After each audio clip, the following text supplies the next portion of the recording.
জানুয়ারির প্রাক্কালে মানুষের মনের মধ্যে ওই 3টে বাংকার দেখে আমাদের এখানকার মানুষের মনে একটা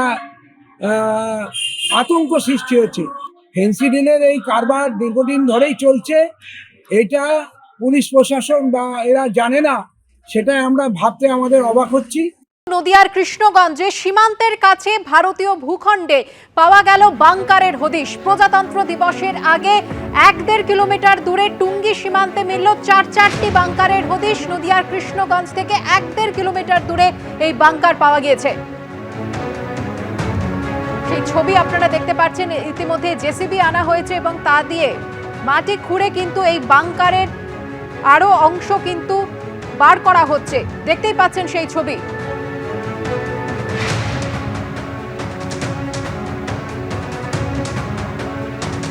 লোকজনের চোখে ধুলো দিতে আমবাগানের ভেতরের ওপরে ঘর এবং মাটির নিচে বাংকার তৈরি করা হয়েছিল।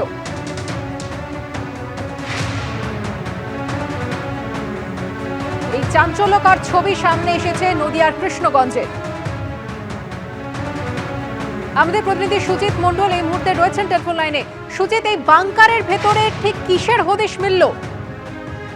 হ্যাঁ দেখো সুকন্যা, নদিয়ার কৃষ্ণগঞ্জের মাছদিয়া সুধীর রঞ্জন লাহিড়ী মহাবিদ্যালয়ের সামনে একটি আমবাগানের ভেতরে গতকালকে বিএসএফ কিন্তু তদন্ত চালিয়ে তারা 3টে বাংকারের হদিশ পায় এবং আজকেও কিন্তু আরেকটি অসম্পূর্ণ বাংকারের হদিশ পাওয়া গিয়েছে এবং এই বাংকারের ভেতরে কিন্তু কয়েক হাজার নিষিদ্ধ কাপ সিরাপ মানে কাশির সিরাপ সেগুলো কিন্তু ওর মধ্যে মজুদ ছিল, সেগুলোকে উদ্ধার করা হয়েছে এবং এই বিষয় নিয়ে রীতিমতো চাঞ্চল্য সৃষ্টি হয়েছে।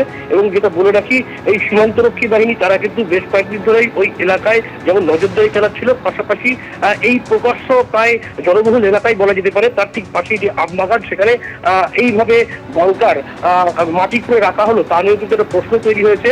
যদিও বা স্থানীয় সূত্রে যেটা জানা গিয়েছে, যেহেতু চোরা কারবারিরা তারা বাংলাদেশের সঙ্গে ভারতের বেশ কিছু চোরা কারবারি তারা যুক্ত থাকার কারণে তারা কিন্তু এই যে জায়গায় এই বাংকারগুলি উদ্ধার হয়েছে এই বাংকারের ভেতরে তারা কাপ সিরাপগুলোকে তারা মজুত রাখতো এবং সময় সুযোগ বুঝে তারা কিন্তু বাংলাদেশে তারা পাচার করতো, এমনটাই কিন্তু জানা গিয়েছে।